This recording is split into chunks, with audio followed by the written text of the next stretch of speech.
नमस्कार मंडळी. मी भाग्यश्री बारलिंगे. मुलं परदेशी, आई-वडील मायदेशी या BMM उत्तर रंग प्रायोजित चर्चासत्राच्या तिसऱ्या भागात सर्वांचे सहर्ष स्वागत करते. या उपक्रमाच्या पहिल्या 2 भागांना उत्तम प्रतिसाद लाभला. त्याबद्दल प्रेक्षकांचे मनापासून आभार.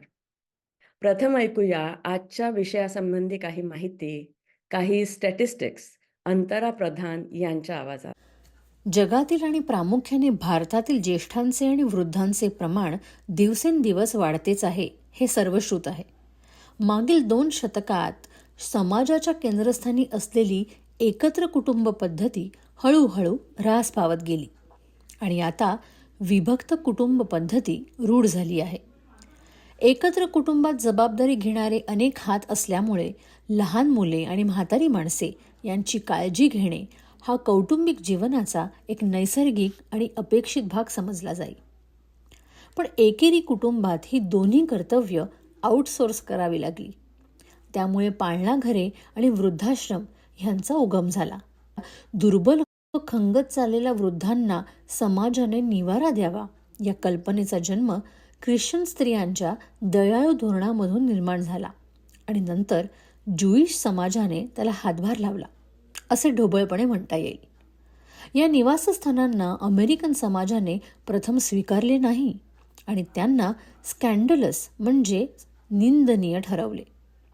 पण लोकांच्या वाढत्या वयाबरोबर अशा जागांची गरज वाढली आणि नंतर समाजात मतपरिवर्तन होऊन अशा जागांना आर्थिक व इतर मदत मिळू लागली.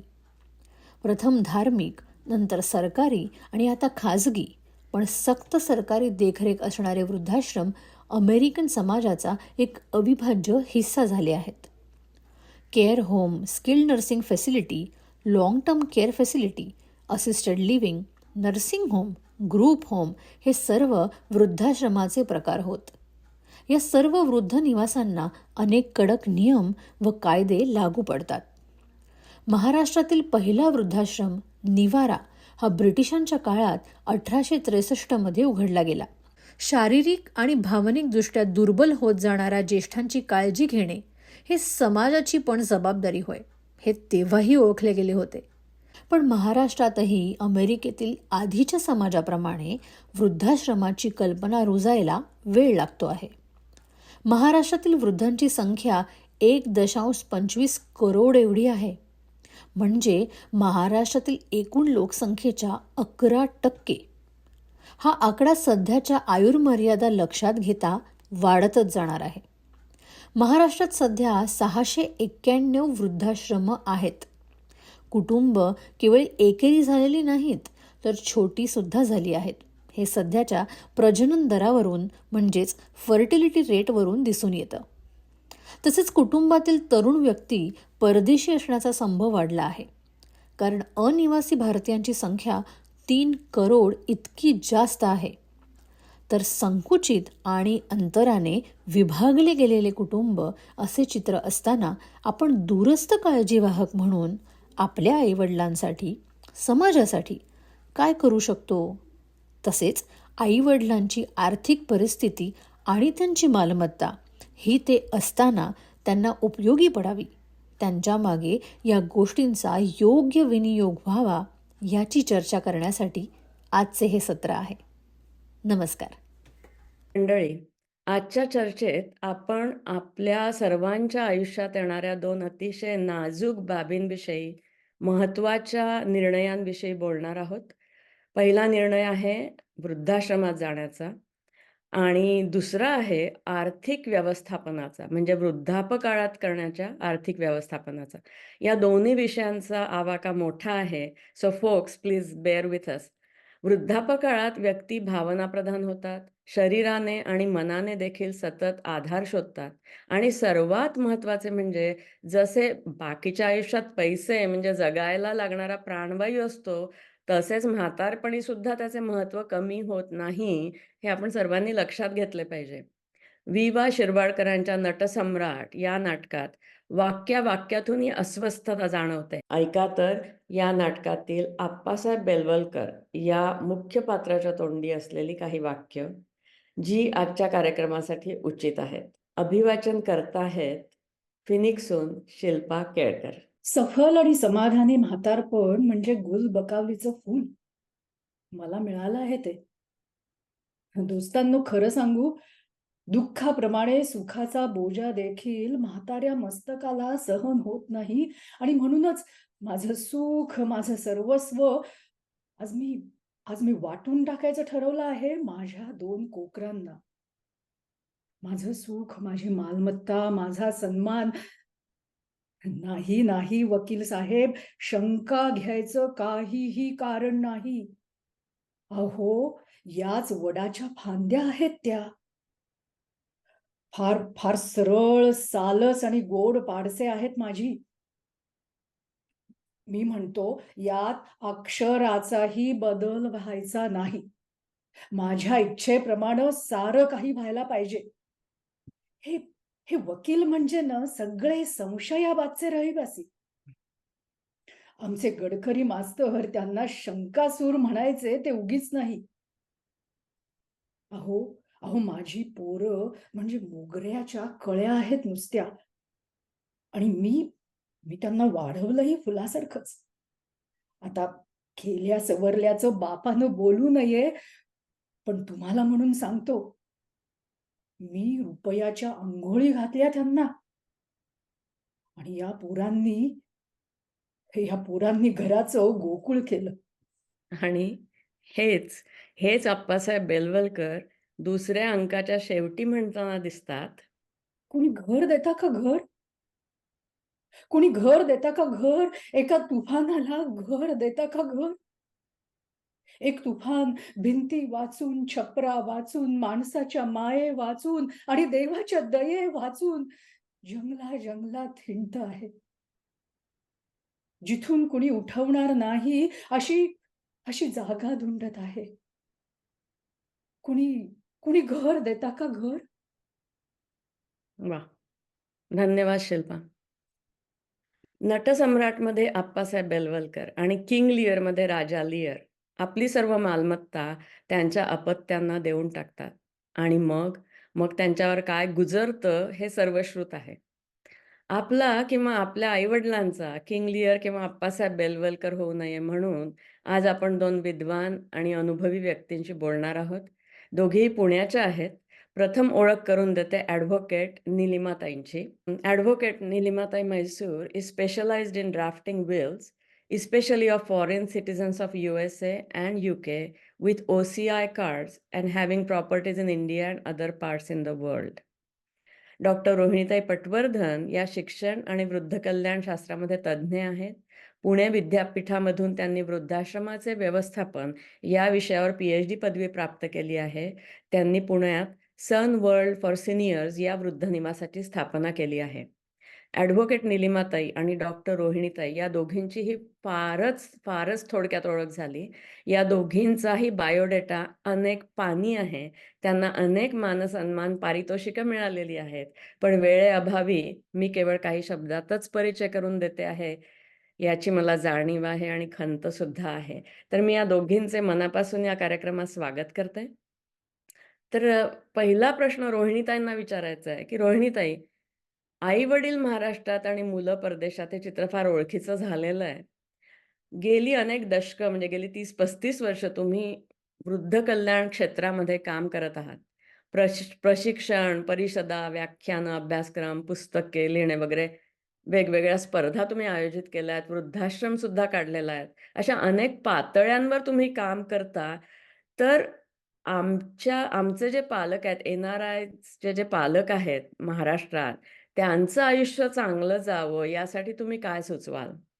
प्रश्न आहे हा खरं खूप महत्वाचा आहे आणि बऱ्याच वर्षापासून या क्षेत्रामध्ये असल्यामुळे उत्तर देणं तेवढंच एका अर्थी अवघड आहे. मला एक गोष्ट महत्वाची आपल्या भारतीय वृद्धांच्या बाबतीमध्ये म्हणावीशी वाटते, की आपलं आयुष्य इतकं मोठं वाढलेलं आहे, म्हणजे 20 वर्ष कमीत कमी ॲव्हरेज जर म्हटलं आपल्यासारखी लोकं तर 80 वर्षापर्यंत आता जगतात. 20 वर्ष आयुष्य जे वाढलेलं आहे, त्या 20 वर्षाचं आपण काय करणार ह्याच्याबद्दल आपल्या इथले जे वृद्ध आहेत ते अतिशय अज्ञानात सुख म्हणतात तसं आहे. आणि मग जेव्हा घटना घडतात तेव्हा इतक्या चॅलेंजिंग घडतात, की सगळ्यांनाच त्याचा त्रास होतो. तर हं. मुळामध्ये आपल्या इथल्या वृद्धांनी आपल्याला या 20 वर्षाचं जे नियोजन करायचं आहे, त्याच्यामध्ये अनपेक्षितपणे नाही, तर काही प्रमाणामध्ये मी म्हणते, की ह्या प्रकारच्या जबाबदाऱ्या येतातच. म्हणजे काळजी बरोबर. घेण्याची जबाबदारी येते, आर्थिक अडचण होऊ शकते, जोडीदाराचा वियोग होऊ शकतो, कधी-कधी मालमत्तेचे प्रश्न येऊ शकतात. तर ह्या प्रश्नांच्या बाबतीमध्ये जणू काही ते कधी येणारच नाहीयेत. अशा पद्धतीने ते राहतात. मग हं. माझ्या हे लक्षात आल्यानंतर मी त्यांच्यासाठी गुणवत्तापूर्ण आयुष्याची दशसूत्री म्हणून एक कार्यक्रम डिझाइन केला, की त्याच्यामध्ये 10 विषय त्यांना समजलेच पाहिजेत आणि समजून जेव्हा त्यांना कळतं, की आता आपल्याला आणखीन काहीतरी ह्याच्यात करायला पाहिजे, तेव्हा 2 दिवसाचं एक प्रशिक्षण मी आयोजित केलं, की ज्याच्यामध्ये प्रॅक्टिकली सिच्युएशन देऊन मग कसं करता येईल. तर मला इथे सांगायचं हे आहे, की आपल्याकडच्या वृद्धांमध्ये जाणीव निर्माण करणं, हे हं. खूप मोठं आव्हान आहे आणि हं. आत्ताच्या ह्याच्यात मुलांप्रमाणे ज्येष्ठ स्वतः मोबाईलच्या मध्ये इतके अडकलेले आहेत, की हं. त्यांना खऱ्या जगापासून त्यांची फारकत झाली आहे. मला अगदी खेदानी पण सत्य आहे असं म्हणावंसं लागतं. त्याच्यामुळे अशा पद्धतीने जर त्यांनी माहिती करून घेतली आणि आपल्या आयुष्यामध्ये जर त्यांनी आवश्यक ती सावधगिरी बाळगली, तरच त्यांचं पुढचं आयुष्य चांगलं जाईल, असं मला नेहमी वाटतं. मी नेहमी म्हणते, की मला वाटतं सगळ्या ज्येष्ठांना असं गदा-गदा एकदा हलवावं आणि म्हणावं, की "अरे कुठल्या जगात जगताय? विचार करा." काळजी घ्यायची वेळ आल्यानंतर ती बायको सुद्धा इतकी काळजी घेते, इतकी काळजी घेते, की तोपर्यंत ती आजारी पडायची वेळ येते. बरोबर. तर बरं. यावेळेला काय करायचं? हे असे अनेक विषय आहेत आणि प्रत्येक विषय हा वेगळ्या चर्चासत्राचा आहे, इतके ते विषय आहेत. पण ही बरं. गरज मला जाणवते, हं. म्हणजेच पुढचे पर्याय किंवा पुढच्या विषयाकडे आपण जाऊ शकतो. बरं, बरं. म्हणजे पुण्यात राहणाऱ्यांना तुम्ही जे क्लासेस घेता, प्रशिक्षण वर्ग घेता, त्याचा लाभ नक्कीच घेता येईल. पण ते ऑनलाईन नाही आहेत अजून. अजून काही-काही होतात आणि तसे मी इतर गावामध्ये पण घेतलेले आहेत. म्हणजे बरं. अगदी नागपूर आहे, औरंगाबाद आहे, मालवण आहे, गोवा आहे, मुंबई आहे, कोल्हापूर, सांगली, सोलापूर. सगळीकडे कुणीही मला बोलवलं महाराष्ट्रात. तर मी सांगते, की माझी काही अपेक्षा नाही. एकदा तुम्ही मला बोलवा, मला तुम्हाला ते सांगू दे. एक पैसाही देऊ नका. मी सगळं छान. विनामूल्य करते, पण तुम्ही जागे व्हा. खूपच छान. वाह! छानच. तर तुम्ही जे अ, अ, ज्येष्ठ मंडळी बघता किंवा वृद्ध मंडळी बघता, तर जे आता 65 ते 70 वर्षाच्या वयाचे आहेत, तर ते काही वेगळे आहेत का? म्हणजे आता 50 वर्षापूर्वीची ही ह्याच वयोगटातली मंडळी आणि आत्ताची मंडळी ही वेगळी आहेत का? अ, खरं सांगायचं झालं ना, तर आत्ताची जी 60-70 ची मंडळी आहेत ना, त्यांचं खरं अभिनंदनच करायला पाहिजे. हं, कारण त्यांनी जेव्हा नोकऱ्या करायला सुरुवात केली, तेव्हा सासूचं बघणं, घराचं बघणं, हं, घरच्या सगळ्या जबाबदाऱ्या पार पाडणं किंवा जरी नोकरी नाही केली, तरी अत्यंत सर्वांची काळजी घेणं, याच्यामध्ये कधी त्या घरातल्या सुनेला असं स्वतःचं असं काहीही करायला मिळालंच नाही. ज्यांनी हं, नोकरी केली त्यांचे तर अतिच हाल होते. आणि हं, मग अशा वेळेला मी त्यांना म्हणते, की ही जनरेशन आहे ना, ही सँडविच जनरेशन आहे. म्हणजे हं, त्यांना पारंपरिक जबाबदाऱ्याही पार पाडायला लागल्या आणि नोकरीलाही सामोरं जावं लागलं. आणि हं, मग त्यांच्या ह्याच्यामध्ये कितीतरी कवी, कितीतरी म्हणजे किती सामाजिक अनेक गोष्टींचं त्यांच्या मनात जे आहे, गाणी आवडू शकतात, कविता कराव्याशा वाटू शकतात, पण त्यांना फुरसत नाही मिळाली.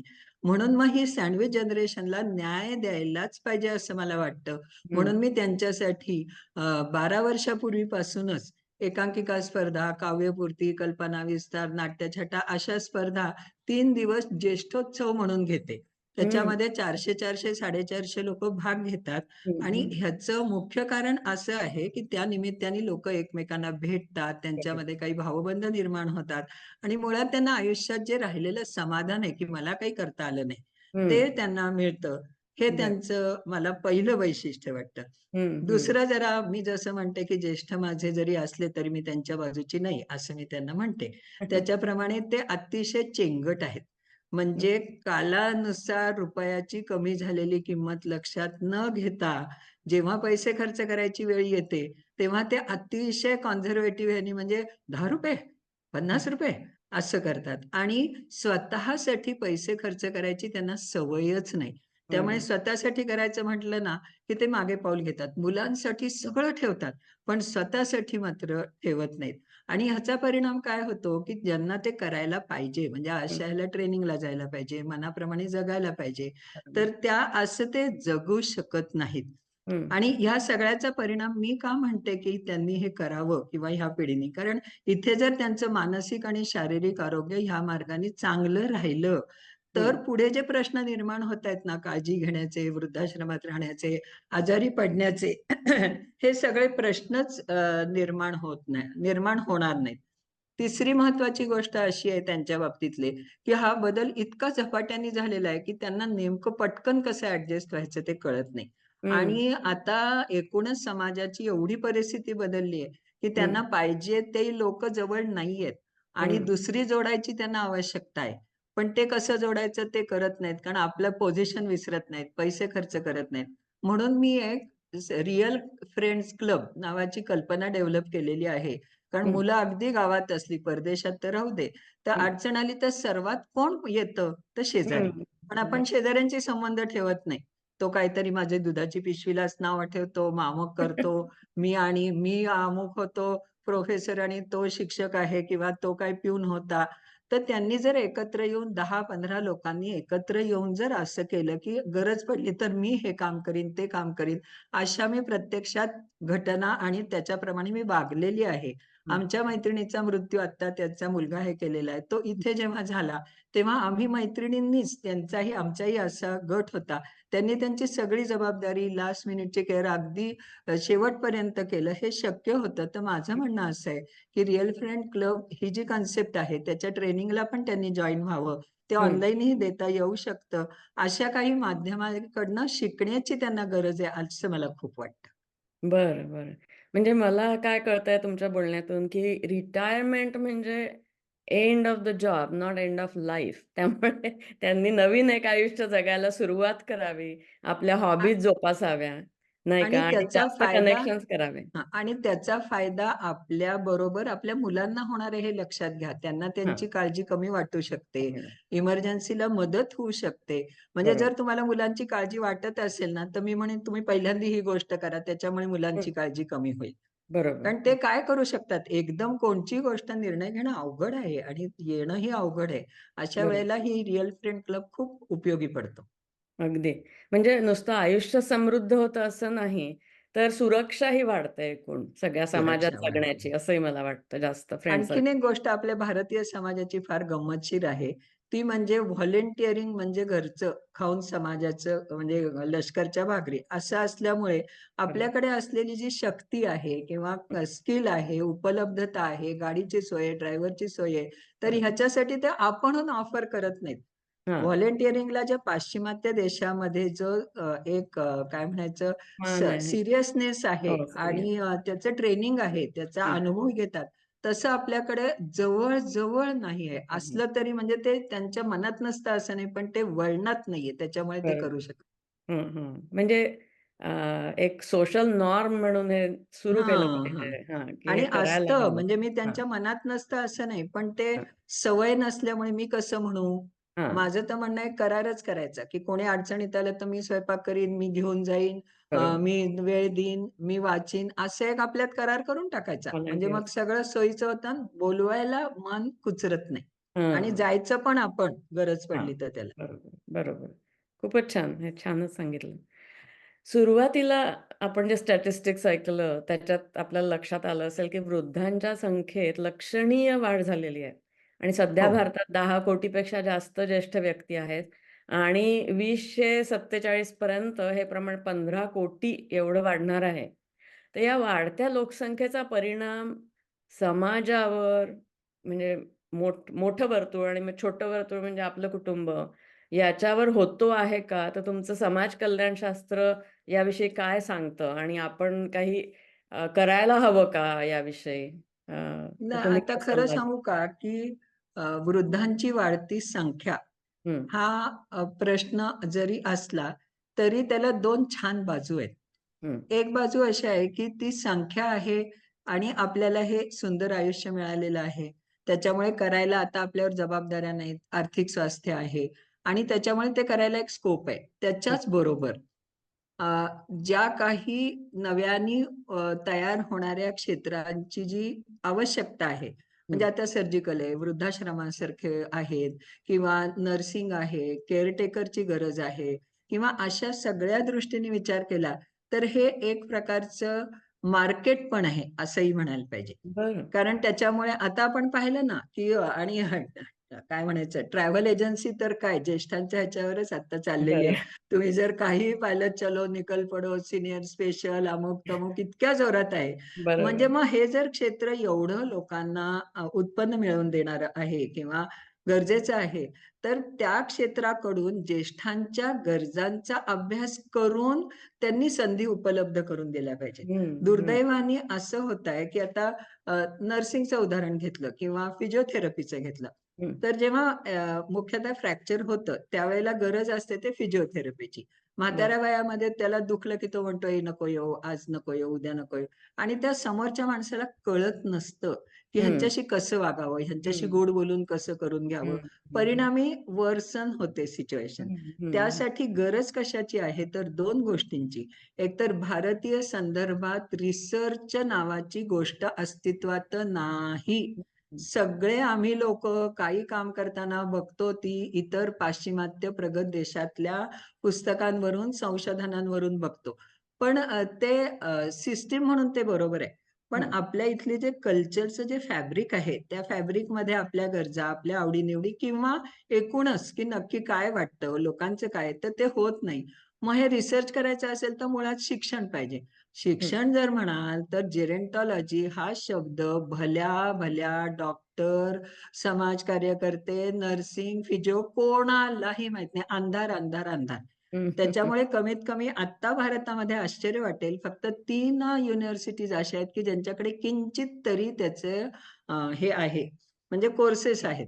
हं, पण बाकीचा अंधार आहे. तर त्याच्यासाठी जर रिसर्च व्हायला हवा असेल, तर हं, मुळामध्ये त्याच्यासाठी अभ्यासक्रम हवा. तो भारतीय संदर्भात डिझाइन केलेला हवा. तशी हं, नाही आहे. त्याच्यामुळे त्या प्रकारे मी आमच्या संस्थेकडून आणि माझे जे सगळे टीम मेंबर आहेत, आत्तापर्यंत बोललेले सगळे आमचे टीम मेंबर आहेत. हं, तर वनिताताई असू देत किंवा मंगलाताई, निलिमाताई, तर आम्ही मिळून एक सर्टिफिकेट कोर्स इन जेरंटॉलॉजी असा केला आणि त्याचा एक कोर्स केला. तर त्याच्यामध्ये 20 विषय आम्ही शिकवले आणि बरं. 3 महिन्याचा कोर्स होता. पण बापरे! तसे आणि मग पुन्हा डिग्रीचे निदान डिप्लोमाचे असं शिक्षण तरी आपल्याला मिळायला हवं आणि ही हं, फार मोठी कमतरता आपल्या ह्याच्यात आहे. तर ती दूर केली किंवा वृद्धाश्रम असं म्हटलं की म्हणजे काय? किती प्रकारचे आहेत? कोणाचे आहेत? ह्याच्याबद्दल असं शास्त्रशुद्ध नाही. गव्हर्नमेंटच्या पॉलिसीज लूज आहेत. त्याच्यामुळे हं, ते पण होत नाही. तर ह्या सगळ्या पार्श्वभूमीवर ही जी संधी आहे वाढत्या लोकसंख्येची, हं, त्याचं सुवर्ण संधीत रूपांतर करण्याइतकी क्षमता आहे स्वतः ज्येष्ठांनी आणि या क्षेत्रात काम करणाऱ्यांनी. पण ह्याच्यासाठी शास्त्रशुद्ध शिक्षण ही हं. महत्वाची गरज आहे आणि ती गरज पूर्ण झाली पाहिजे असं मला वाटतं. वाह! खूपच छान. हा पर्स्पेक्टिव्ह म्हणजे मला आला नव्हता. तोपर्यंत मला नुसती गर्दी दिसायची, पण गर्दीमध्ये किती संधी दडल्या आहेत नाही, आणि खूप संधी आहेत, खूप बऱ्याच संधी आहेत. आणि हां. आता दुर्दैवाने ना, म्हणजे आता इन्शुरन्सचं सुद्धा घ्या की. लाईफ इन्शुरन्समध्ये पूर्वी 60 नंतरच मिळायचं नाही. आता 70 नंतर मिळत नव्हतं. आता मिळायला लागलं. मग बरं. एवढी संधी असणारं ते क्षेत्र आहे, त्याच्याकडे लक्ष द्यायला पाहिजे आणि बरोबर. सगळ्या पातळ्यावर ह्याच्यासाठी प्रयत्न व्हायला पाहिजेत, असं मला वाटतं. खूपच छान. तर असं झालं, की एखादा वृद्ध माणूस, एखादी वृद्ध व्यक्ती अ, हं. काही कारणाने घरी राहू शकत नाहीये, की त्यांना अति दुर्बलता आलेली आहे किंवा आजार झालेला आहे आणि घरचे लोक काळजी घेऊ शकत नाहीयेत, थकून गेलेले आहेत. तर तेव्हा मग कोणते पर्याय आहेत वृद्धांसाठी आजच्या महाराष्ट्रीयन समाजात? हे सांगू शकाल का? अगदी खरं सांगायचं झालं तर बाकीच्या भारतातल्या सगळ्या राज्यांच्या पेक्षा महाराष्ट्र हा सामाजिक दृष्टीने खूप प्रगत विचाराचा आहे. हे बरं. निश्चित आहे. आणि आपल्यालाही अनुभव आहे. अगदी स्वातंत्र्य पूर्वीच्या काळापासून सगळे समाजसुधारकांची यादी केली, तर महाराष्ट्रामधले समाजसुधारक सर्वात अधिक आहेत आणि नवीन-नवीन कार्य करणारे आहेत. बरं. त्यातही पुढं म्हणजे तर काही विचारूच नका. तुम्ही कोणत्याही गोष्टीचं नाव घ्या आणि त्याच्यामध्ये समाजकार्य असू दे, पुढं प्रगत विचार असू दे, नवीन शोध असू दे. तुम्हाला अगदी. गंमत म्हणून सांगते, आता फॉरेनमधली लोकं त्यांची जर घरं लांब असली ना, तर ते म्हणतात, की कोथरूडमध्ये आम्ही जास्त पैसे देऊन पण फ्लॅट घेऊन आमच्या आई-वडिलांना ठेवतो. असं घडलेलं आहे. हं. कारण तिथे ते इतकं एज फ्रेंडली आहे, की तुम्हाला घरी एकही दिवस स्वयंपाक न करता आणि पाऊल पुढे न हलवता तुम्हाला सगळ्या सोयी बरोबर. मिळतात. हे हो. प्रगतीचं लक्षण आहे असं मी मानते. कारण की अगदी, तशा अगदी. गरजा आहेत हो. आणि तसं जर मिळत असेल तर माणसाला वृद्धाश्रमाची तेवढीशी गरज लागत नाही. म्हणजे बरं. बऱ्याचशा प्रमाणामध्ये ते सर्व कमी होतं. हं, पण जेव्हा काही आजारपण येतं किंवा कुणी नसतं, हं, त्यावेळेला मात्र पर्यायाचा शोध घ्यायची गरज निर्माण होते. हं, तिथेही सुदैवाने महाराष्ट्रात आणि पुण्यामध्ये म्हणतात तसं एका खोलीत 2 पासून 3 खोलीत 1 पर्यंत अशा हं. प्रकारचे सगळे वृद्ध निवासाचे पर्याय उपलब्ध आहेत. बरं. त्याच्यामध्ये अगदी म्हणजे म्हणू नये पण 20,000 पासनं 1,00,000 पर्यंत सुद्धा महिना असू शकतं. हिंडत्या-फिरत्यांचं सांगते. बेड रिडनचं तर आणखीन वेगळंच आहे. हो, हो. असे पर्याय आहेत हं, आणि बेड रिडनसाठी सुद्धा चांगल्या सोयी आहेत. आता अर्थात त्याचं अर्थकारण मात्र खूप बघावं लागतं, हं, पण सोयी आहेत. हं, प्रश्न कुठे येतो, की सोय देणारे आहेत. हं, पण आपले जी मुलं परदेशी आहेत, हं, त्यांना जेव्हा इथे आपले पालक ठेवायची वेळ येते, तर हं. त्यावेळेला कोणीतरी इथला एक कॉन्टॅक्ट लागतो ना, निर्णय घ्यायला, त्यांच्याकडे हं. जायला किंवा बरोबर. कशाला. आणि होतं कसं आता अनेक मुलं आपली 20-20, 25, 30-30 वर्ष तिकडे आहेत. त्यामुळे इथे आली तर 15 दिवसामध्ये, 20 दिवसामध्ये ते हॉप इन, हॉप आउटच होत असते. इथे जा, तिथे जा, हे घ्या, भेटा. त्यामध्ये त्यांच्या आई-वडिलांशी आणि फार तर जवळच्या बहीण-भावंडांशी संबंध येतो. पण आता बहीण-भावंड इथे नसतील आणि हं, आई-वडील असतील आणि इतरांशी संबंध नसेल, तर माझा वृद्धाश्रम आहे तिथे मी म्हणते, की मला पुण्यातलं एक तरी माणूस पाहिजे. हं, हं, आणि मग ते एक तरी माणूस पाहिजे, तर ते कोण? हं. अचानक नाही ना निर्माण होणार. त्यामुळे मला असं वाटतं, की जेव्हा इथून पुढे तिथली मुलं इथे येतील, तेव्हा त्यांनी प्रयत्नपूर्वक आपले कुणी एक 40शी-45चे चुलत भाऊ असेल किंवा कुणी असेल, त्याच्याशी व्यवस्थित संबंध बोलून, त्यांची माहिती घेऊन, त्यांचा अंदाज घेऊन, अशी व्यक्ती पाहिजे, कारण त्याची फार गरज आहे. आणि हं, प्रत्यक्ष वृद्धाश्रमाच्या मध्ये जाण्याचा टप्पा हा सोपा नाही. त्यामुळे हं, कधीतरी आपल्या आई-वडिलांशी मोकळेपणाने, शांतपणाने, घरगुती बाबींबद्दल, की बाबा कसं वाटतंय? समजा तुमच्यापैकी एकाला झालं तर आपण कोणाचं बाहेरचं ठेवू शकतो. म्हणजे हं, एक अशी चर्चा व्हायला पाहिजे. पण हं, आपल्याकडे ह्याची चर्चा होत नाही. हं, मुलांना भीती वाटते, की मी आई-वडिलांशी कसं बोलू? आई-वडील वाट बघत असतात, की बाबा त्यांच्याशी एकदा बोलायला पाहिजे, पण आपण कसा विषय काढायचा? तर हं, प्रॉपर वेळ घेऊन, की बाबा आई आता असं-असं आहे, येणाऱ्या काळामध्ये असं-असं आहे.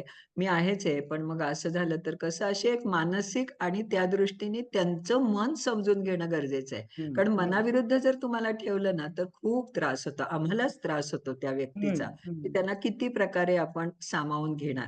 तर ही बरं. गोष्ट फार महत्त्वाची आहे आणि हं, तसे वृद्धाश्रम पुण्यामध्ये आहेत, बाहेरच्या गावात पण आहेत. म्हणजे हं. राजस्थान मला वाटायचं, की गुजराती किंवा ह्या राज्यात नसेल. सगळीकडे भरपूर आहेत. पण कॉशन की आपल्या म्हणजे भारतामध्ये वृद्धाश्रम स्थापनेबद्दल हं. कडक अशी धोरणं, की असं झालं तर काय, तसं झालं तर काय, असं नाही आहे. बरं. कायदे आहेत.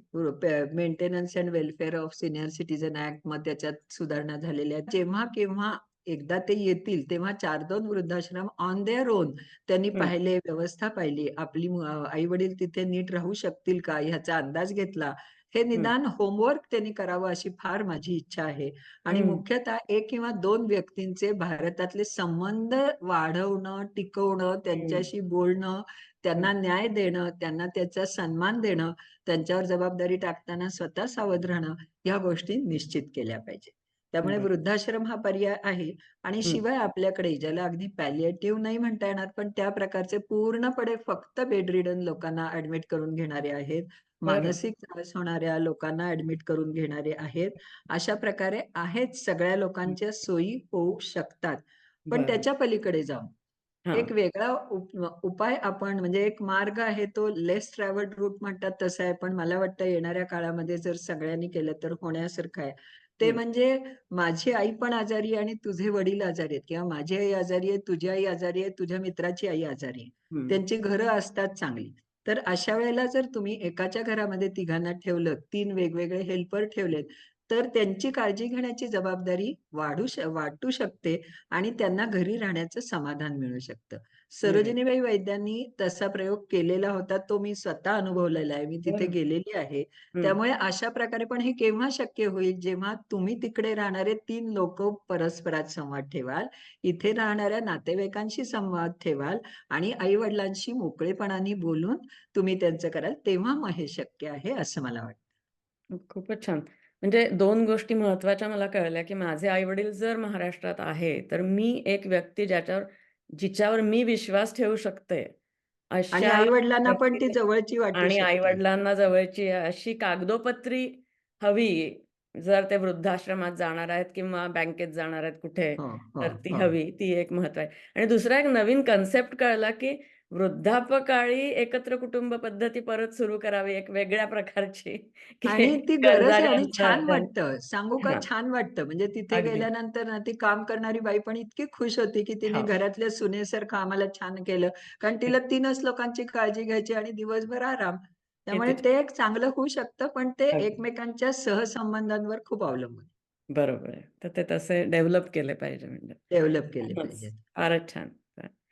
तर मला वाटतं वृद्धाश्रमाविषयी प्रश्न अजून प्रेक्षकांकडून येतीलच. हे व्यासपीठावरनं इतक्या मोठ्या प्रमाणावर पोहोचता आलं, त्याने मला खूप आनंद झाला. त्यातनं काहीतरी चांगलं निर्माण व्हावं ही इच्छा. नमस्कार. Thank so much. नमस्कार. तर मी आता कार्यक्रमाच्या दुसऱ्या भागाकडे वळते. वृद्धापकाळी आर्थिक व्यवस्थापन आणि मालमत्तेचं नियोजन कसं करायचं? तर निलिमाताई, हा खूपच असा ब्रॉड प्रश्न आहे आणि याच्यात बऱ्याच समस्या येऊ शकतात. तर तुमच्याकडून आम्हाला सल्ला घ्यायला आवडेल आणि समस्या काय येऊ शकतात हे ऐकायला आवडेल. नमस्कार. खूप मोठा प्रश्नाचा आवाका आहे हा. कारण आर्थिक परिस्थितीचं नियोजन वृद्धापकाळी याच्यामध्ये खूप गोष्टी येतात. बरोबर. त्यामुळे मी काही गोष्टींवरच मी फोकस करणार आहे आणि त्याचं मी प्रेझेंटेशन केलंय. तर मी प्रेझेंटेशनला सुरुवात करते मी. बरं. हा माझा जो विषय आहे, तो मी इंटरजनरेशनल ट्रान्सफर ऑफ प्रॉपर्टी विशेष करून एन-आर-आय चिल्ड्रन, इंडियन पेरेंट्स आणि विल्स हं, याच्यावर मी फोकस करते. हं, पण त्याच्याही आधी मला एक असं सांगायचंय, की इंटरजनरेशनल म्हणजे एका पिढीकडून दुसऱ्या पिढीकडे मालमत्ता जाण्यासाठी फक्त विल हं, हाच एक दस्तऐवज असतो, असं नाहीये. त्याच्यामध्ये भारतामध्ये हं, 5 प्रकारचे ट्रान्सफर होऊ शकतात. आणखीन हं, त्याच्यामध्ये एक सेल आहे, एक्सचेंज आहे, हं, गिफ्ट आहे, मॉर्टगेज आहे. हे 4 जे प्रकार आहेत, ते इंटर व्हायवॉस म्हणजे एका जिवंत व्यक्तीकडून दुसऱ्या जिवंत व्यक्तीकडे जाण्याचे आहेत. आणि त्याच्यामध्ये तुम्ही केव्हाही त्या व्यक्तीला जिवंत असतानाच मुलांना म्हणा किंवा कोणाला द्यायला तुमची इच्छा आहे त्यांना म्हणा, त्यांच्यासाठी तुम्ही जिवंतपणे सुद्धा हे व्यवहार करू शकता. मात्र हे व्यवहार करताना त्याला स्टॅम्प ड्युटी लागते, रजिस्ट्रेशन चार्जेस लागतात. ह्या सगळा हा खर्च त्याच्यामध्ये येतो. आणि 5वा जो प्रकार आहे, की जो विल ज्याचं नाव आहे किंवा मृत्यूपत्र किंवा इच्छापत्र आपण त्याला म्हणूयात, हा जो हं, आहे. हं. तर ह्याला मात्र एकाही रुपयाचा स्टॅम्प लागत नाही. तुम्हाला बरं. रजिस्टर करायचं असलं, तर हं, रजिस्ट्रेशन चार्जेस तुम्हाला अतिशय नॉमिनल असतात ते. ते रजिस्टर करता येतात. तर बरं. हा जो बिल प्रकार आहे, हं, ह्याच्यामध्ये मी जास्त फोकस करणार आहे. आणि एकूणच इंटरजनरेशन पिढ्यांच्या मधली म्हणजे आई-वडिलांनी मुलांना देणं, ही संपत्ती हे 3 प्रकाराने आपल्याकडे होऊ शकते. त्याच्यातला हा हं, पहिला जो आहे, हा मी थोडक्यात हे सांगितलं तसा हा विल आहे. दुसरा जो आहे, तो नॉमिनेशन आहे. म्हणजे नॉमिनी म्हणून तुमच्या वारसाला तुम्ही नेमू शकता. हं. आणखीन ते सगळ्या प्रॉपर्टीमध्ये इमूव्हेबल प्रॉपर्टीमध्ये काही तिथे पण नेमू शकता आणि मूव्हेबल्समध्ये पण नेमू शकता. बरं. नॉमिनीच्या बद्दल आपण पुढे चर्चा करणारच आहोत. आणि तिसरा जो आहे, तो म्हणजे आपला अ, वारसा हक्काचा कायदा. म्हणजे हं, आता यावेळेला मी चर्चेसाठी म्हणून हिंदू सक्सेशन ॲक्ट घेतीये. परंतु हे पर्सनल लॉज प्रत्येकाचे मुस्लिम सक्सेशन आहे, ख्रिश्चन सक्सेशन आहे, इंडियन सक्सेशन आहे. असे बरं. 3 प्रकारांनी प्रॉपर्टी ट्रान्सफर होऊ शकते. आता बरं. ह्यामध्ये साधारणपणे कोणती प्रॉपर्टी असू शकते? हं, तर general parents usually want to transfer their property to their children after hmm. Their delays. म्हणजे बरं. बरेचदा मी असं बघितलेलं आहे, की फार कमी जण डोनेशन्स म्हणजे आपण जिवंत असतानाच कोणाला तरी डोनेट करणं किंवा चॅरिटेबल ट्रस्टला देणं, असे फार कमी लोक त्याला हे पर्याय शोधतात. बरेच वेळेला त्यांना मुलांना द्यायचं असतं आणि साहजिक आहे ते, कारण त्यांनी इतक्या कष्टाने मिळवलेली ती संपत्ती असते. त्याच्यामुळे ती संपत्ती आपल्या पुढच्या पिढीला जावी असे त्यांना नक्की वाटत असतं. पण नेमकं ह्या ह्याच्यामध्ये मला एक लक्षात आलेलं आहे, की ही प्रॉपर्टी खूप असते. म्हणजे ह्या सीनियर सिटिझनकडे ही प्रॉपर्टी हळू करत जमत जाते आणि ती खूप असते. अर्थात हे एका सेक्टरचं आपण बोलतो आहोत, मला कल्पना आहे त्याची. पण आपण एन-आर-आयचे पेरेंट्स घेतो आहोत. त्यामुळे त्यांच्याकडची प्रॉपर्टी ही कष्टाने मिळवलेली असते. त्याचं मूल्य खूप असतं. हं. परंतु ती ज्यांना द्यायची आहे, त्यांची ज्याला वर्थ आपण म्हणू, ती वर्थ ज्यांना द्यायची आहे त्यांच्या दृष्टीने ती कमी असते. म्हणजे व्हॅल्यू सेम असू शकेल, पण वर्थ कमी असते. बरं. आता त्यामुळे मला नेहमी मुलांना असं सांगावसं वाटतं, की तुम्ही वारस आहात. त्याच्यामुळे तुमच्या खांद्यावर जबाबदारी आहेच, की हं. पुढच्या पिढीला मागची जी संपत्ती येणार आहे, ती येण्यासाठी आपल्या आई-वडिलांना आपण कशी मदत करू शकू, याचा त्यांनी विचार करावा. कारण आर्थिक नियोजन हे करणं, विल करणं किंवा आपली संपत्ती कुणाला द्यायची, काय करायचं, हे करण्यासाठी आवश्यक असणारी शारीरिक क्षमता आणि मानसिक क्षमता हं. दोन्हीही त्यांच्याकडे असतेच असं नाहीये. काही हं. जणांच्याकडे निश्चितपणे असते. हं, पण हं. बरेच वेळेला मुलं, "आई-बाबा तुम्हाला जसं पाहिजे तसं करा. हां. तुमचा जो तुम्हाला तुमचं जे मत असेल तेच आम्हाला मान्य आहे." हं, अशा हं. प्रकारचं त्यांचं चांगल्या हेतूनच असतात. त्याच्यामध्ये बरोबर, काही बरोबर. त्यांना मदत न करण्याचा हेतू नसतो. पण त्यांना ही कल्पना येत नाही, की आपण जर थोडीशी मदत केली या नियोजनामध्ये, तर त्यांचे उरलेले दिवस हे ताणरहित जाऊ शकतात. स्ट्रेस बरोबर. येत नाही मग त्यांना, की जो स्ट्रेस बरेच वेळेला काही कारण नसताना हा स्ट्रेस येतो त्यांना. मी तुम्हाला एक प्रश्न विचारू का इथे? की हां. ही जी मालमत्ता आहे अ, वारसा हक्काने मिळते, ती biological children only they get it, adopted. Adopted children किंवा हो, हो. ग्रँडचिल्ड्रन, जर आता मुलं मधली गेली, मधली फळी गेली, अ, हां. तर ग्रँडचिल्ड्रन दे गेट इट ऑटोमॅटिकली?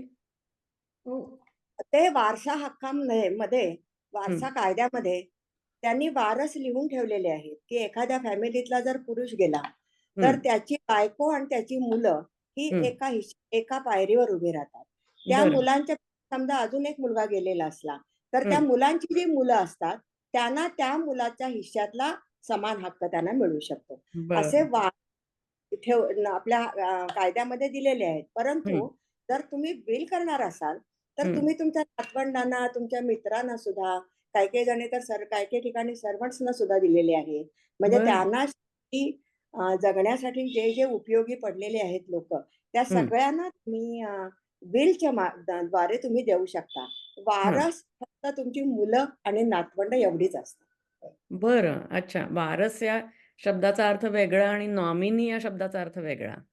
हो, कारण की तुम्ही नॉमिनी जे लिहाल ते आपल्या हाताने आपण कोणाचंही नाव लिहू शकतो. बरोबर आहे. बरं. अच्छा. आणि वारसाचं पण नाव जरी लिहिलं नाही विलमध्ये तरी पण त्यांचा हक्क असू शकतो नाही, असं नाही. विल म्हणताय. लिहिण्याची एक पद्धत आहे, ती मी आता वेळ मिळाली तर सांगेन मी. हां. पण आपण आता बरं. साधारणपणे प्रॉपर्टी कोणती असू शकते हं. पेरेंट्सची, त्याच्याकडे जर आपण बघितलं तर बरं. इमूव्हेबल प्रॉपर्टी म्हणजे इतक्या वर्षांमध्ये कष्ट करून मिळवलेल्या संपत्तीमध्ये साधारणपणे ही प्रॉपर्टी असते. थोडाफार हं. इकडे-तिकडे फरक असू शकतो. इमूव्हेबल प्रॉपर्टी आणि मूव्हेबल प्रॉपर्टी. हं. इमूव्हेबल प्रॉपर्टीमध्ये as the name suggest move न होणारी म्हणजे जमिनीला चिकटलेली. त्याच्यामध्ये मग ॲग्रीकल्चरल लँड असते, बंगला असतो, अपार्टमेंट असतं, इंडस्ट्रियल इस्टेट असते, शॉप असतं किंवा कोणत्याही लीगल बॉडीचा बिझनेस असू शकतो. कायद्यामध्ये 2 प्रकारच्या बॉडीज आहेत. एक नॅचरल बॉडी आहे आणि दुसरी लीगल बॉडी आहे.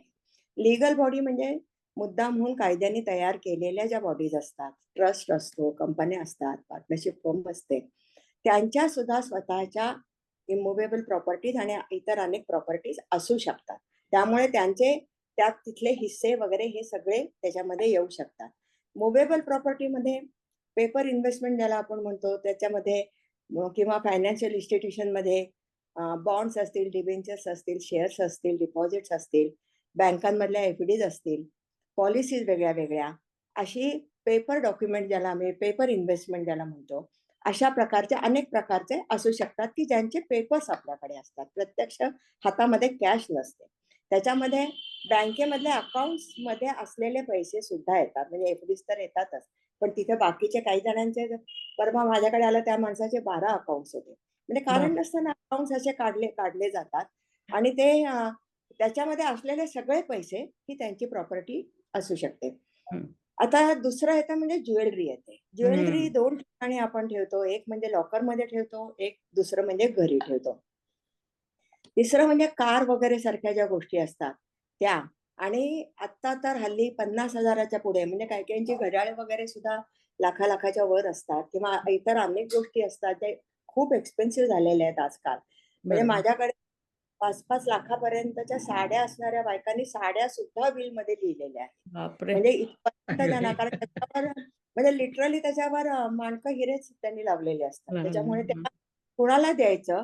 कारण हं. त्या जर बिलमध्ये लिहिल्या नाहीत किंवा तुम्ही प्रत्यक्ष हयातीमध्ये त्या जर दिल्या नाहीत कुणाला तरी, तर त्याच्या पुढे काय होणार आहे हे तुम्हाला माहिती नाहीये. हं. त्यामुळे तुम्ही कष्टाने मिळवलेली जी संपत्ती आहे, तुमच्या हातामध्ये आहे, ती कुणाला द्यायची? त्याचा पूर्णपणानं तुम्ही वापर करावा. बरं. आता इथे एक काय मला होतं हां. मला एक प्रश्न असा विचारायचा आहे, की मूव्हेबल आणि इमूव्हेबल प्रॉपर्टीमध्ये इंटेलेक्चुअल प्रॉपर्टी हे जे आजकाल नवीन निघालेलं आहे, तर ही या प्रकारची प्रॉपर्टी कुठे बसते, की ती एक वेगळी कॅटेगरी आहे? रॉयल्टी वगैरे पुस्तकाची असेल. हं. इंटेलेक्चुअल प्रॉपर्टी ही मूव्हेबल प्रॉपर्टीमध्ये बसते. मूव्हेबल. इंटेलेक्चुअल प्रॉपर्टी ही बेसिकली कॉपीराइट खाली ती रजिस्टर कॉपीराइटची. कारण आपल्या वारसा हक्काने पुढे जाणं किंवा बिलमधनं संपत्ती पुढे जाणं हं. ह्याच्यातला सगळ्यात महत्त्वाचा क्रायटेरिया आहे तो हा आहे that the property should be owned by the person who is bequeathing. Owner असला पाहिजे तो प्रॉपर्टीचा. हे फार महत्त्वाचं आहे. म्हणजे माझ्याकडे एक बाई आलेल्या होत्या. त्यांनी मला सांगितलं, की माझं 40 किलो सोनं आहे माझ्याजवळ. तर मी म्हणलं, "ठीक आहे." कारण तो सोर्स सांगा मग. कुठून तुम्हाला मिळालं? तुम्ही त्याच्या ओनर कशा झालात? त्यावेळेला त्या म्हणाल्या, की 10 तोळे सोनं माझ्या मोठ्या सुनेकडनं आलं. दुसरं 10 तोळे सोनं धाकट्या सुनेकडनं आलं. आणखीन बाकीचं 20 तोळे सोनं माझ्या तिसऱ्या सुनेकडनं आलं. अशा त्या बाई 40 तोळे सोनं स्वतःजवळ घेऊन बसलेल्या होत्या. म्हणजे त्यांच्या ते पोझेशनमध्ये होतं ते. आणि पोझेशनमध्ये असणं म्हणजेच आपण ओनर आहोत, ही खूप चुकीची कल्पना काही-काहींची असू शकते. तसं नाहीये. पोझेशनमध्ये जरी असलं, तरी तुम्ही कस्टोडियन म्हणून ती गोष्ट तुमच्या पोझेशनमध्ये असू शकते. त्यामुळे ज्याची तुम्ही ओनरशिप प्रूव्ह करू शकत नाही, ते तुम्ही पुढच्या पिढीला देऊ शकत नाही. मग ते विल असू दे, सक्सेशन जाऊ दे. पण ओनर असणं फार महत्वाचं आहे. तर बरं. इंटेलेक्चुअल प्रॉपर्टीमध्ये ओनर असण्यासाठी तुम्हाला ते कॉपीराइट खाली ते रजिस्टर करावं लागतं. हं. आता काही-काही गोष्टी अशा असतात, काही-काही जणांची पेंटिंग्ज असतात. काही-काही जणांचे स्टॅच्यूज म्हणजे हे करणारे असतात. हं, हं, हं. पुस्तकांचं कॉपीराइट खूप सोपं आहे. कारण ते कॉपीराइटचे हक्क पुस्तकावरच लिहिले कायदा जातात. आहे. ते पण बाकीचे जे इंटेलेक्चुअल प्रॉपर्टीमध्ये ज्या गोष्टी येतात, त्यामध्ये ज्यांच्या पोझेशनमध्ये ते असतात, त्यांना असं वाटतं की ते ओनर आहेत. हं. कारण आता समजा बऱ्याच वेळेला असं होतं की पुस्तकं एकाच्या जवळ असू शकतात किंवा चित्र असू शकतात किंवा वेगळी-वेगळी शिल्प वेगळ्या-वेगळ्या प्रकारची शिल्पांचं कलेक्शन असू शकतं त्यांच्याकडे. म्हणजे विकत घेतलेलं नसतं ते, पण त्यांच्याकडे असतं ते त्या माणसाच्या ओळखीमुळं असेल किंवा काय.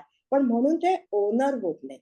त्यामुळे त्यांच्या वारसानं ते म्हणजे कॉपीराइट जर असेल त्याचा, तर त्यांचा वारसा हक्काने त्यांच्या वारसांना ते जातं. पण तुम्ही जर ओनर नसाल, तर वारस त्याच्यावर हक्क सांगू शकत नाही. बरं, बरं. त्यामुळे ओनर म्हणजे काय? फक्त पोझेशनमध्ये असणं म्हणजे ओनर नाही. तर हं, त्याची ओनरशिप तुम्हाला प्रूव्ह करायला पाहिजे. तुम्ही विकत घेतलेला आहे का? तुम्ही हं. स्वतः केलेला आहे का?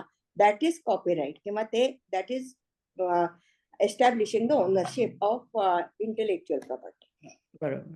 आपण परदेशी असताना भारतातली जी आई-वडिलांची इस्टेट असते किंवा ज्या काही गोष्टी त्यांना द्यायच्या असतात, त्याच्यामध्ये भावनिक गुंतवणूक असते सगळ्यांची.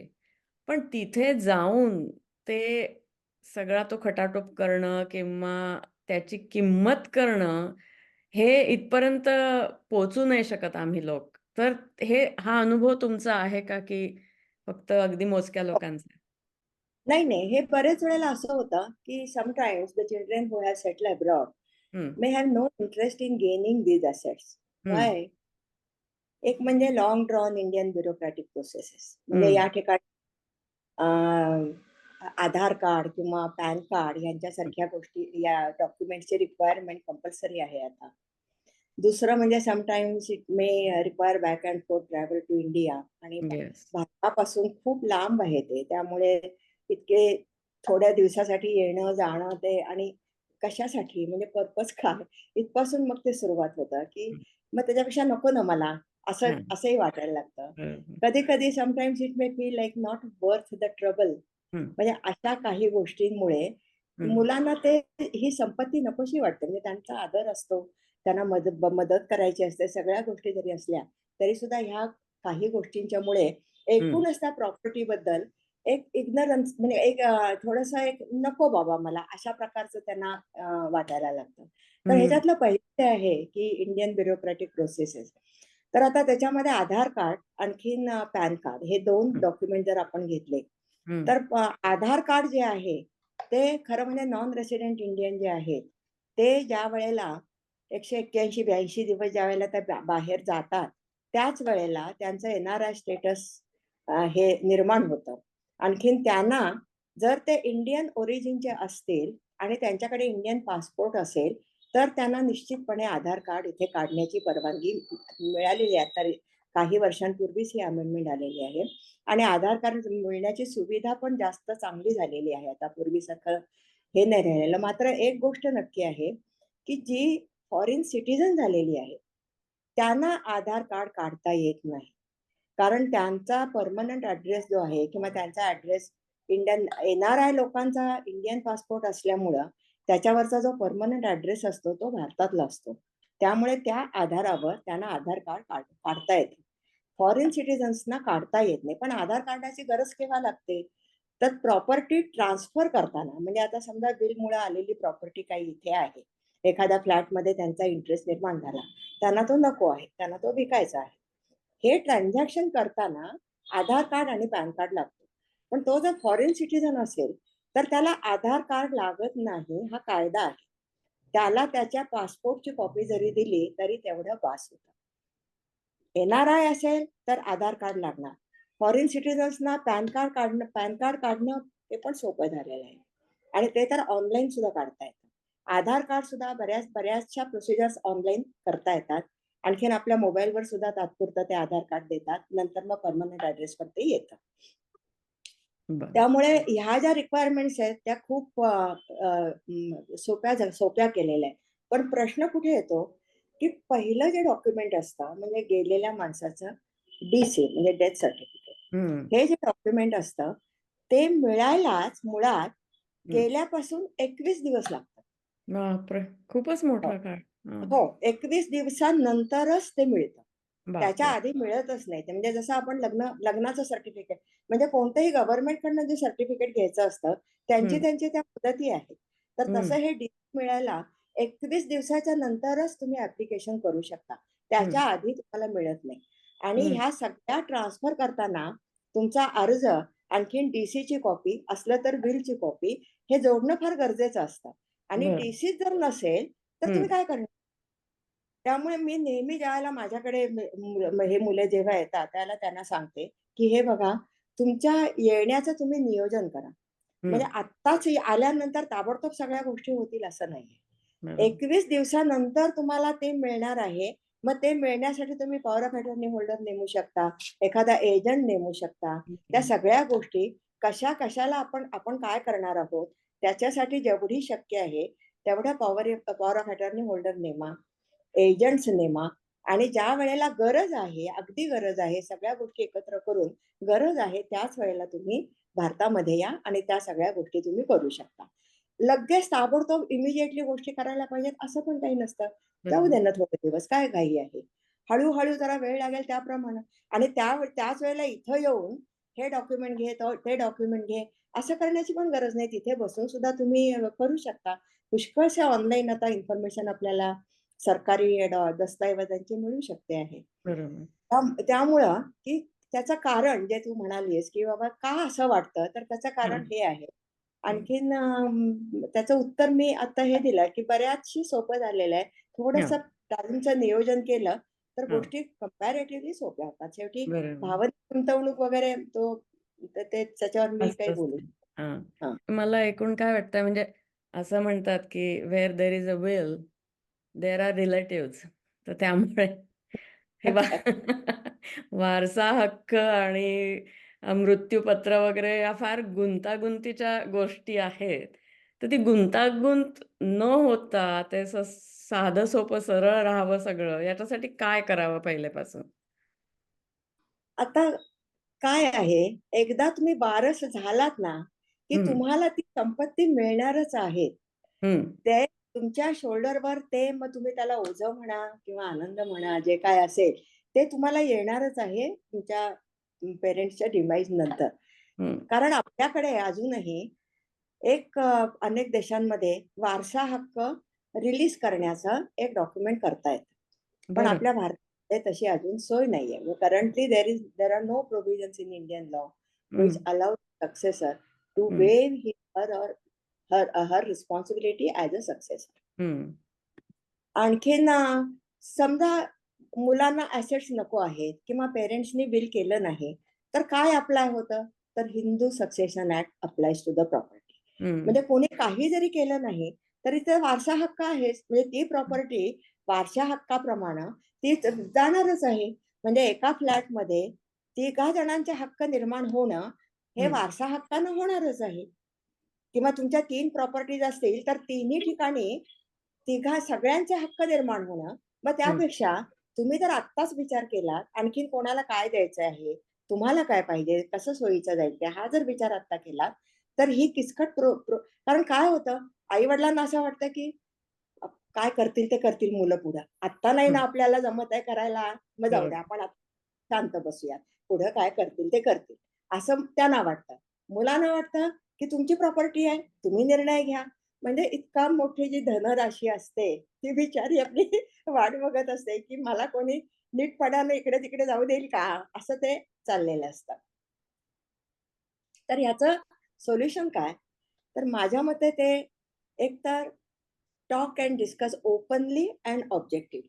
बरोबर. म्हणजे काहीही कारण नसताना त्याच्याबद्दलचा एक टॅबू आलेला असतो, की आई-वडिलांना आवडेल का नाही आपण नीट स्पष्टपणानं बोललेलं. हं, हं, आई-वडिलांना असं वाटतं, की मुलांना वेळ नसतो आधीच आणि त्याच्यामध्ये त्यांची कामं चाललेली असतात आणि त्याच्यात हे आपलं किती वेळा आपण त्यांना सांगायचं. एकदा दोनदा सांगून बघतात त्यांच्या दृष्टीनं. रिस्पॉन्स कसा येतो त्याच्यावर त्यांचं पुढचं कम्युनिकेशन असतं. त्यामुळे हं, आता रोहितने जे सांगितलं, की संवाद जास्तीत जास्त असणं अनेक गोष्टींच्या बद्दल. आर्थिक हा त्याच्या बरोबरीने येणारा संवाद आहे. पण त्याच्या आधी जर जिरॉन्टॉलॉजी प्रमाणे जर वेगळ्या-वेगळ्या रीतीने तुम्ही संवाद साधले, हं, सुसंवाद आपोआप पुढे होईल. पण हं, बेसिकली आधी संवाद साधायला पाहिजे. हं, तर हं, जसं ask your children what do you wish?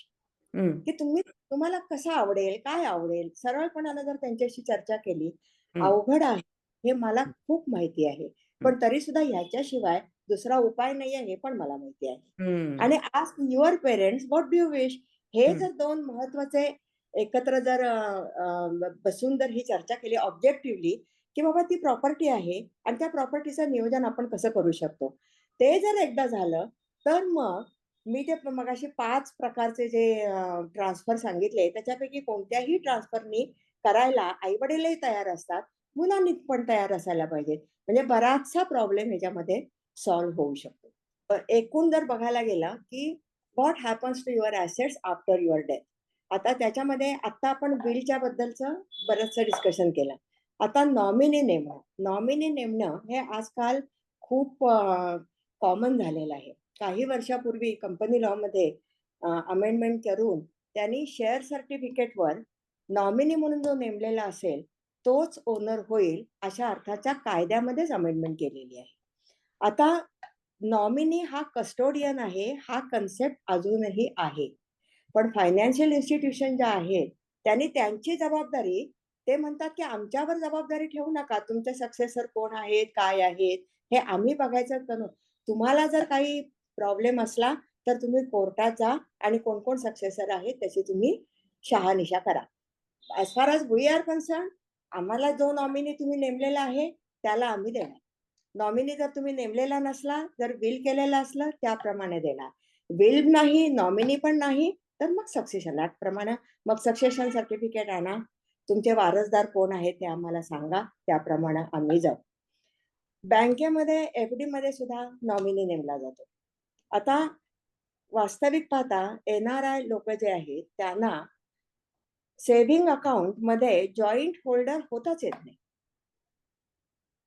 कारण एन-आर-आय लोकांना म्हणजे ते 181-82 दिवस जे बाहेर असतात त्याच्याप्रमाणे म्हणजे फेमा आणखीन आर-बी-आयचे जे रेग्युलेशन्स आहेत त्याप्रमाणे त्या लोकांना सेव्हिंग अकाउंटमध्ये जॉईंट होल्डर होताच येत नाही. मग त्यांचं कुठलं अकाउंट असतं? एकतर त्यांचं एन-आर-ई अकाउंट असतं किंवा एन-आर-ओ अकाउंट असतं. दोन्हीत फरक असा आहे की एन-आर-ई अकाउंट जे आहे त्याच्यामध्ये कन्व्हर्जन होऊनच पैसे इंडियन रुपीमध्ये इथे पैसे येतात. एन-आर-ई अकाउंटचं अजून एक वैशिष्ट्य असं आहे की इंडियन रेसिडेंट जे असतील म्हणजे आई-वडील आणि मुलं यांचं एकत्रित रीतीनं तिथं अकाउंट तिथं ते उघडू शकतात. मात्र तिथं इंडियामध्ये जे इन्कम मिळेल म्हणजे समजा एखादा रेंट आलेला असेल किंवा एखादा डिव्हिडंड आलेला असेल तर ते एन-आर-ई अकाउंटमध्ये जमा होत नाही. त्याच्यासाठी एन-आर-ओ अकाउंट ऑर्डिनरी ते अकाउंट लागतं. त्यामुळे जर तुम्हाला तुमची जी प्रॉपर्टी आहे म्हणजे आता समजा एखाद्याचं पेन्शन अकाउंट आहे, त्या पेन्शन अकाउंट मधली जी प्रॉपर्टी तुम्हाला मिळणार आहे त्यांच्याकडून जर तिथे तुम्हाला नॉमिनी नेमलेला असेल तर त्यांच्याकडून तुम्हाला जो डी-डी येईल तो तुम्ही एन-आर-ई किंवा एन-आर-ओ अकाउंट मध्ये तुम्हाला तो भरता येईल. बापरे! म्हणजे जर आधी नीटनेटकं केलं तर ह्या सगळ्या गोष्टी खूप सोप्या जातात. आता लॉकर मध्ये जॉईंट होल्डर म्हणजे आता मध्यंतरी माझ्याकडे एक अशी केस झाली की एक मुलगी आलेली होती. तिच्याकडे तिची आई गेली आणि तिच्याकडे लॉकरची किल्ली होती. परंतु तिचं नाव नॉमिनी म्हणून पण नव्हतं. तिचं नाव विलमध्ये पण नव्हतं. त्याच्यामुळे बँक म्हणाली की तुम्ही किल्ली तुमच्या पोझिशनमध्ये आहे. That is not sufficient for us. आम्ही तुम्हाला लॉकर नाही उघडून देणार. बरं ती एकच मुलगी. तिला काहीच तिच्या आईनं काहीच केलेलं नव्हतं. मग ती मुलगी जेव्हा माझ्याकडे आली त्यावेळेला बँक म्हणाली की काही झालं तरी आम्ही तिला लॉकर उघडू देणार नाही. जोपर्यंत तुम्ही सक्सेशन सर्टिफिकेट आणत नाही. ही मुलगी हिची सक्सेसर आहे हे आम्हाला कळायला पाहिजे. सक्सेशन सर्टिफिकेट आणायचं म्हणजे ज्या प्रॉपर्टीचं तुम्ही सक्सेशन सर्टिफिकेट आणणार आहात त्या प्रॉपर्टीचं व्हॅल्युएशन करावं लागतं. त्याच्यावर कोर्ट स्टॅम्प भरावा लागतो आणि मगच तुमची एंट्री कोर्टामध्ये होते सक्सेशन सर्टिफिकेट घेण्यासाठी. आता हिच्या त्या लॉकरमध्ये काय आहे आणि काय नाही, किती रुपयाची प्रॉपर्टी आहे हिला माहितीच नाही. कशावरती स्टॅम्प भरणार? म्हणजे अशा अडचणी येऊ शकतात. त्याच्यामुळे लॉकरमध्ये जे काही सामान आहे त्याची माहिती यादी. आपल्या मुलांना देणं आणि त्याच्यावर नॉमिनी म्हणून तुम्ही त्यांचं नाव घालू शकता. नॉमिनी म्हणून नाव घातलेलं असेल तर मग पुष्कळशा अडचणी सोप्या होतात. म्युच्युअल फंडामध्ये तर पर्सेंटेजमध्ये आजकाल नॉमिनी घालता येतं. एफ-डी मध्ये सुद्धा पर्सेंटेजमध्ये घालता येतं किंवा काही ठिकाणी ते एकालाच नॉमिनी हे करू शकतात. डिपेंड्स म्हणजे गव्हर्नमेंटच्या आहेत का, प्रायव्हेट आहेत का, कोऑपरेटिव्ह आहेत का याच्यावर ते अवलंबून असतं. पण नॉमिनी म्हणून जरी नाव घातलेलं असलं तरी नॉमिनी म्हणून नाव घालून पुन्हा विलमध्ये त्यांचं नाव लिहिणं की जरी त्याच्या नॉमिनी म्हणून मी लिहिलेलं आहे त्याचं नाव तरी सुद्धा तो पूर्ण ओनर नाहीये. मी ती रक्कम समान हक्काने मी अमुक अमुक अ आणि ब या माझ्या मुलांना देत आहे. असं ज्या वेळेला होईल त्यावेळेला ते संपूर्ण एक सर्कल चक्र पूर्ण होईल. अच्छा. हां, अच्छा. त्यामुळे म्हणजे will is the last document. जर किंवा दुसरं बिल जर करायचं नसेल तर नॉमिनी अशा रीतीने तुम्ही नेमा की त्या नॉमिनीला पूर्ण हक्कानं जरी रक्कम गेली तरी सुद्धा तुम्हाला चालणार आहे. म्हणजे अशा म्हणजे पहिला आता जर तुम्ही बघितलात माझ्या स्लाइडमध्ये if nominee is appointed property will be transfer to nominee regardless of succession laws. बरं. ते बघणार नाहीत. सक्सेसर किती आहेत आणि काय आहेत किंवा कोण आहे ते बघणार नाहीत. नॉमिनी म्हणून तुम्ही ज्याचं नाव लिहिलेलं असेल त्याला ती रक्कम मिळणार. If the bill specifies then the actions are taken accordingly. बरं. आणि if nominee is an NRI then PAN and Aadhaar are required for the transfer. बरं. पण भारतामध्ये नॉमिनीने नाही दिलं, नॉमिनीनी जर इतरांना नाही दिलं तर कोर्टात जाऊनच मिळवावं लागतं. कोर्टात जाऊनच मिळवायला लागतं. कारण अशा म्हणून केसेस होतात. अशा केसेस भरपूर होतात हो, आणि म्हणून होतात. होतात आणि म्हणून पूर्वी बँका आणखीन फायनान्शियल इन्स्टिट्यूशन्स पण पार्टी असायच्या. त्यामुळे त्यांनी आता आपलं अंग काढून घेतलेलं आहे, की आम्हाला आता त्या लिटिगेशनमध्ये तुम्ही टाकू नका. तुमचं तुम्ही बघा काय ते. पण त्या कायद्यामध्ये तिथं फरक झाले. पण तिथं तर अमेंडमेंटच केली आहे. पण ती पॉलिसी म्हणून सगळ्या फायनान्शियल इन्स्टिट्यूशननी ती उचललेली आहे आज बरोबर. रोजी. जे बिल हां, करतो, म्हणजे हां, प्रॉपर्टीचं बिल जे असतं, हां. ते लॉयरकडे जाऊन करावं लागतं का? किंवा नोटरी पब्लिकची साईन लागते का? की नुसतं एका कागदावर लिहिलं आणि आई-वडिलांची सिग्नेचर असली तर तेवढं पुरे आहे? हो, पण काय असतं त्याच्यामध्ये अ, वकिलांच्याकडे जाऊन करायला लागतं असं मी म्हणणार नाही. कारण ते खूप प्रायव्हेट डॉक्युमेंट असतं आणि त्याच्यामध्ये खरोखरच तुमची संपत्ती पूर्णपणानं लिहिणं, स्पेसिफिकेशन्स, आणखीन कोणाकोणाला तुम्ही देणार आहात त्यांची नावं लिहिणं, हं. आणखीन एक्झिक्युटर नेमणं मुख्य म्हणजे की ते बिलचं एक्झिक्युशन कोण कोण करणार नंतर? एक्झिक्युटर ते फार नेमणं. महत्वाचं. ते बरोबर. महत्वाचं आहे. तो साक्षीदार आणि मेडिकल सर्टिफिकेट त्यांचं, त्यांची सही व्यवस्थित असणं. तर ह्या गोष्टी ज्या आहेत ना, ह्या वकील जास्त चांगल्या रीतीने बघू शकतात आणि करू हं, शकतात.